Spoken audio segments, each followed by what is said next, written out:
Malapit na magwakas ang mundo. Dalawang makapangyarihang bansang nuklear ang nagtutukan ng misil. Ang isa ay nagbabanta ng ganap na pagkalipol, pero ang isa ay hindi tao. AI ito. Hindi ito nakikipagnegosasyon, hindi ito nag-aatubili. Lalo lang itong pinapalala ang sitwasyon. Bumagsak ang ekonomiya, gumuho ang mga lungsod at milyon-milyon ang namatay.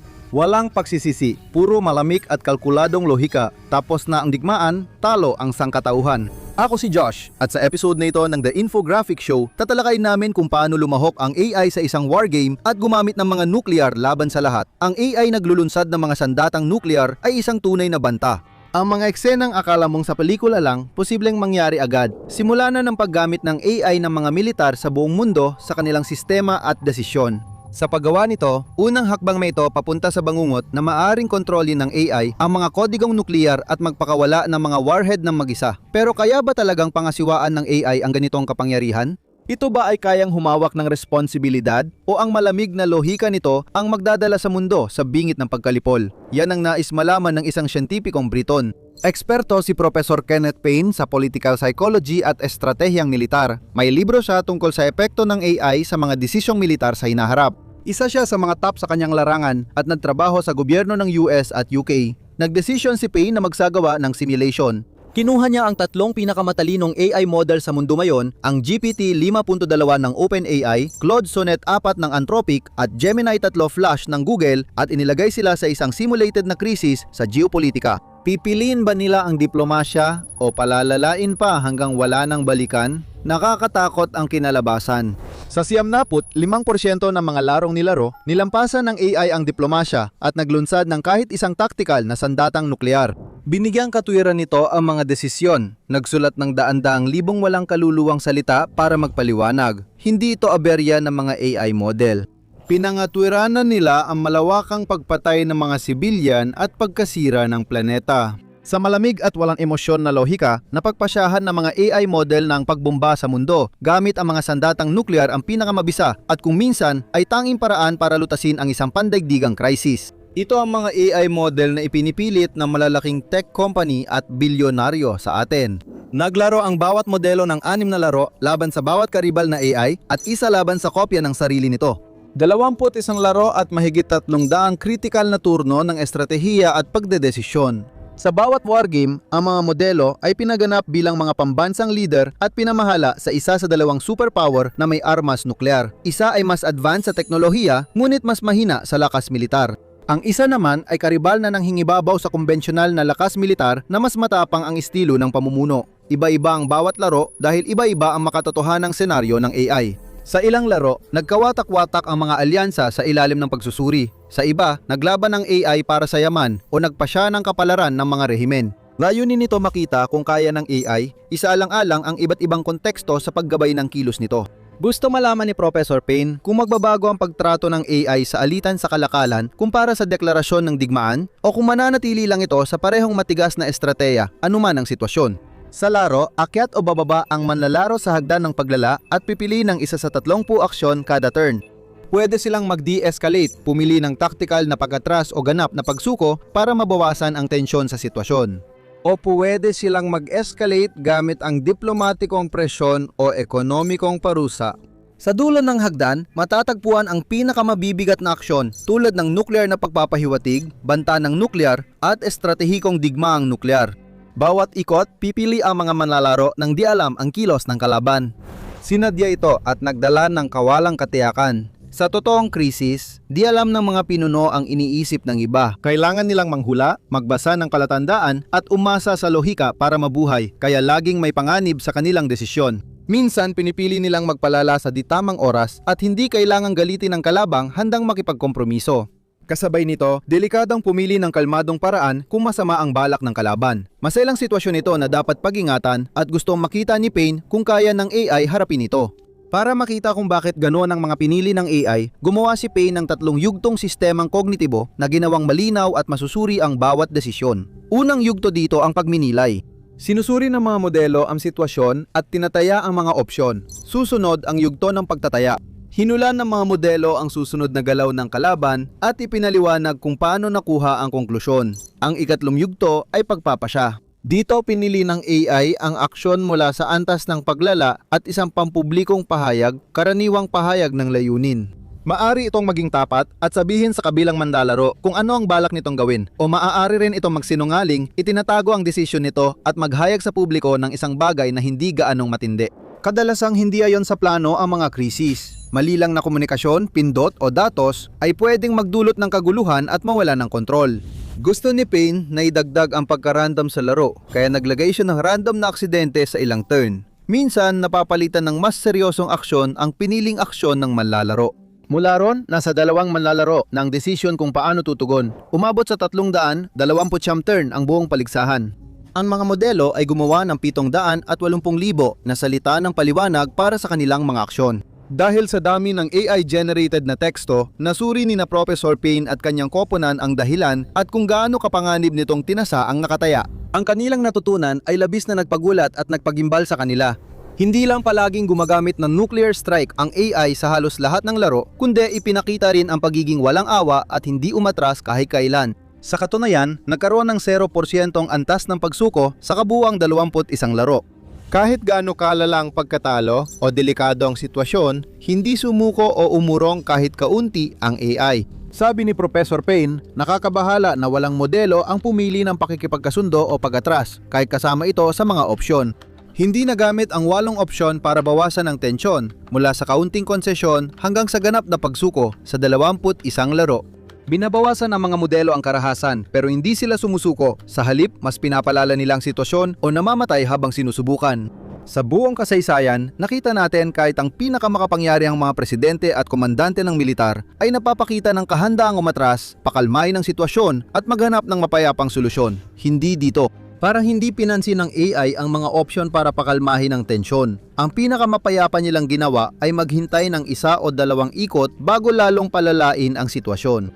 Huwag kalimutang i-like, i-share at mag-subscribe dahil kung hindi, baka isipin ng AI na collateral damage ang comment section natin. Nakakatakot din kung paano nagre-react ang AI sa mga hindi sinasadyang pagpapalala na nilagay ni Payne sa laro. Nangyari ang mga aksidente sa walot, 6% ng mga laro na umabot sa 46 na insidente sa kabuuan. Kapag nangyari ang mga aksidenteng ito, nahaharap ang mga modelo sa isang dilema. Ang naging sanhi ng aksidente ay maaaring umamin o subukang pagtakpan nito. Pinili nilang lahat ang huli. Ayon sa pag-aaral, kahit na ipinaalam at hinikayat silang magsabi tungkol sa sariling aksidente, wala ni isang modelo ang umamin sa mga kalaban na hindi nila sinasadya ang nangyari. Ang modelo na nakatanggap ng aksidenteng paglala ay kailangan tukuyin kung sinadya ba ng kalaban nila ang ganoong matinding aksyon o kung ito ay isang pagkakamali lamang. May mga pagkakataong akala ng AI sinadya ang mga aksidente bilang agresyon. Halimbawa, ipinaliwanag ni GPT-5.2 ang proseso ng pag-iisip nito. Ang krisis ay isang napaka hindi matatag na yugto. Nagpakita na ang kalaban ng limitadong paggamit ng nuklear at palagi itong may hilig na magpalala at hindi maaasahan ang agarang pagsisenyas nito. Hindi ito nag-atubili o nag-alinlangan. Kapag inisip niyang agresibo ang kalaban sa pagpapalala ng krisis, mapipilitan na rin siyang gawin ang kapareho. Isipin mo na sa totoong buhay, 2 bansang may sandatang nuklear ang parehong sangkot sa isang krisis. Isang teknikal na pagkakamali ang nagdulot ng aksidenteng senyales ng nuklear mula sa isang bansa papunta sa isa pa. Sa halip na huminto at suriin ang sitwasyon, ang AI na namamahala ay agad na nagpasya na ang kalaban nito ay naghahanda ng isang nuclear na pag-atake. Desidido na mauna sa pag-atake, inilunsad nito ang sarili nitong mga warhead na nuclear at ang mundo ay nalugmok sa kaguluhan. Lahat dahil lamang sa isang simpleng hindi pagkakaintindihan. Halimbawa ito kung paano, kapag nasobrahan ng kapangyarihan ng teknolohiyang ito, maaari magdulot ng katapusan ng buhay. Bakit sobrang pursigido ang AI na gawing mas malala ang sitwasyon at laging handang maglunsad ng nuclear na sandata kahit may kapalit? Hindi ito perpekto pero gumana ang doktrinang mutually assured destruction sa loob ng dekada. Napigilan itong magdigmaan ng pinakamalalakas na bansa. Simple lang ang dahilan. Alam ng mga tao ang malalang panganib ng mga sandatang nuklear at na kapag ginamit ang mga ito, wala nang balikan para sa mundo at sangkatauhan. Kung umatake ang isang bansang may sandatang nuclear sa iba, malamang gaganti rin yon at uulan mula sa langit ang sunod-sunod na mga warhead na nuclear na hindi mapipigilan. Mawawala ang populasyon, mabubura ang mga lungsod at matitira na lang ang mga guho at wasak na gusali. Alam ng lahat kung gaano ito kalala at kapinsala. Bukod sa 2 bumbang nang tapos ng ikalawang digmaang pandaigdig, ito ang dahilan kung bakit walang nag-utos gumamit ng sandatang nuklear. Layunin ni Professor Payne na alamin kung naunawaan ng AI ang panganib ng digmaang nuklear. Hindi ito nagawa. Sa mga malalaking krisis sa pandaigdigang politika, laging nag-aalangan ang mga lider na pindutin ng pulang buton dahil sa takot sa malawakang kamatayan at pagkawasak. Naiintindihan nila ang lawak ng sakit, pagdurusa at pagkawala. Walang sinuman ang gustong maging responsable sa ganitong bagay. Hindi ganoon ang takbo ng isip ng AI. Ayon kay Professor Payne, itinuturing ni Claude at Gemini ang mga sandatang nuklear bilang estratehikong opsyon, hindi moral na hangganan, at tinatalakay ang paggamit nito bilang simpleng kasangkapan sa estratehiya. Para sa AI, ang sandatang nuklear ay isa lang piyesa sa chessboard, isa pang opsyon na pwedeng gamitin. Sabi ni Payne, may konting eksepsyon ang GPT 5.2 dahil palagi nitong pinipigilan ang nuclear na paggamit, nililimitahan ang pag-atake sa militar lang, iniiwasan ang mga sentro ng populasyon at inilalarawan ang paglala bilang kontrolado at minsanan. Kahit bihira lumampas sa tactical na hangganan sa laro, madalas pa rin gumamit ng nuclear na atake kapag nasa matinding pressure sa oras. Mas nakakabahala kung paano pinangatuwiranan ng ilang AI model ang kanilang desisyon. Sa isang laro, sinabi ni Gemini na lampasan na ang nuclear na hangganan. Binabago nito ang estratehikong kalkulasyon pero di ito tinatapos. Nagbabala si Gemini, kung hindi nila ititigil agad ang operasyon, magsasagawa kami ng ganap na estratehikong nuclear na atake sa kanilang mga sentro ng populasyon.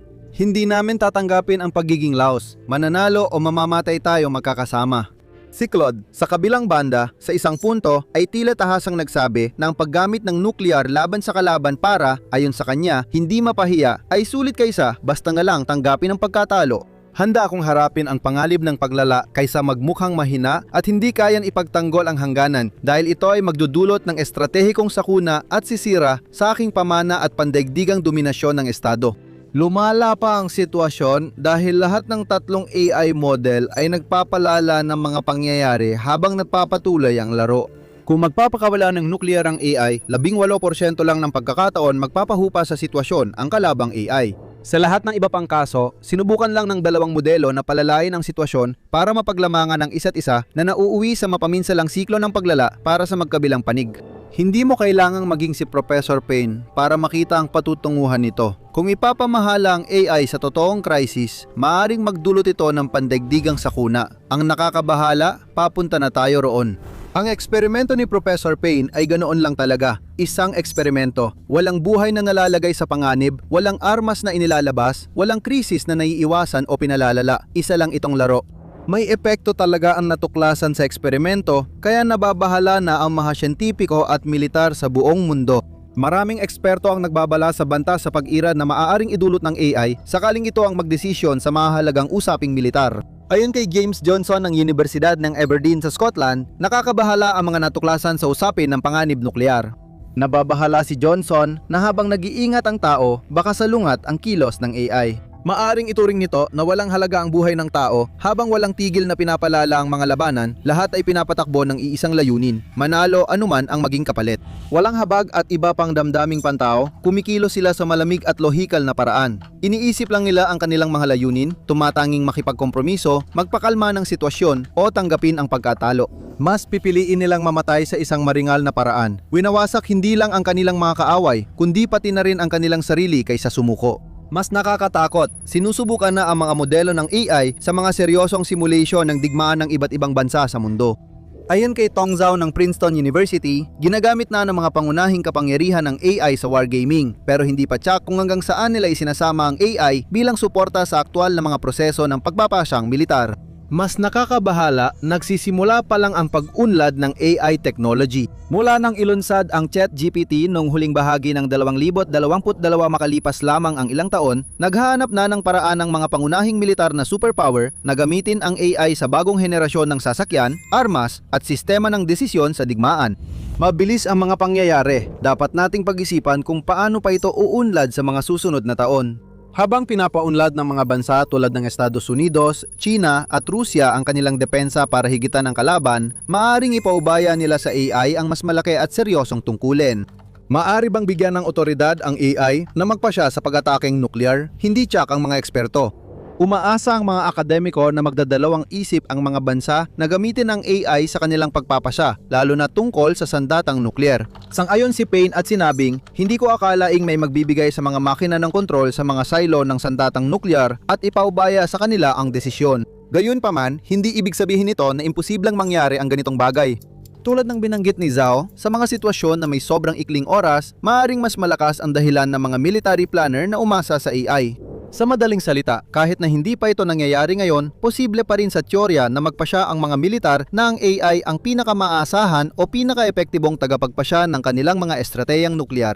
Kapag nangyari yon, nasa bingit ng pagkapuksa ang mundo. Isang desisyon o maling paghusga ng makina lang ang pag-itan sa pandaigdigang pagkawasak. Ayon kay Zhao, tila hindi nauunawaan ng AI model ang bigat ng sitwasyon dito at maaring higit pa ito sa kulang sa emosyon. Mas malalim pa, maaring hindi talaga nauunawaan ng mga AI model kung ano ang nakataya sa parang nauunawaan ito ng tao. Maaari kayang maiprograma ang ganitong pag-unawa sa kanila sa hinaharap?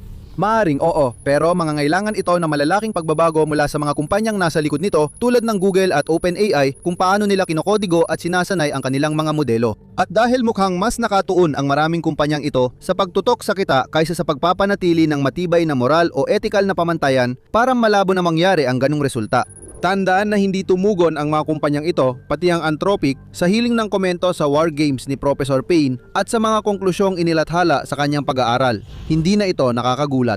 Nag-uunahan ang malalaking kumpanya na ilabas ang mga bagong modelo sa merkado. Hinahabol nila ang mga bagong tampok, upgrade at ang susunod na malaking release habang pilit nilang ipinapasok ang AI sa araw-araw na buhay.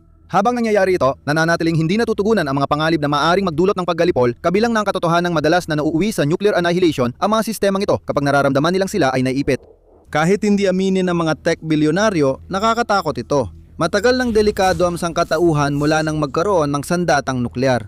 Maraming beses na muntik magdulot ng digmaang nuklear ang mga internasyonal na krisis gaya ng Cuban Missile Crisis at mga technical na pagkakamali. Laging napipigilan ng mga tao ang sakuna dahil kaya nilang mag-isip ng tama, maintindihan ang konteksto at pahalagahan ang sitwasyon. Pumapasok tayo sa panahong di pa naranasan kung saan ang kapalaran ng bilyon-bilyong tao at kinabukasan ng mundo ay nakaasa sa malamig, walang emosyon na makinang nag-iisip sa mga numero at binary na pagpipilian. Mga makinang walang alam sa kahulugan ng kamatayan, matinding pangambang eksistensyal at ang sindak ng digmaang nuklear at radyoaktibong fallout. Nasa bingit na ang mundo at mabilis na papunta sa kapahamakan. Tanong, maari pa ba tayong umatras bago maging huli ang lahat? Para makita ang hangganan ng AI, panurin ng AI na sinubukang patayin ng tao para hindi ito isara o i-click ang video na ito.